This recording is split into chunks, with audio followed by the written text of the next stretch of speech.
發生嚴重事故，所有人盡快疏散到安全嘅地方。董 Sir 係咩爆炸品？世界上最細嘅核彈之一 ，Data Clock。潘成功，你涉嫌同一單爆炸案有關，你自首啦！唔關我事㗎，你係我死黨啊嘛，你可偏幫我嘛，冇得翻轉頭㗎喎！全世界都以為個炸彈係你放嘅，得我一個知道你係去拆炸彈。手拉你翻嚟，你試下。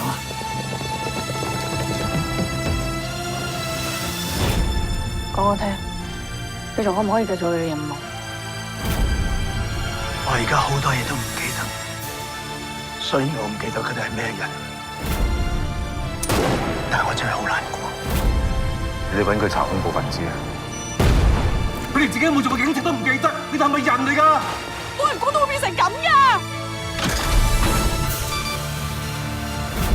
你走先，唔得，要走一齊走。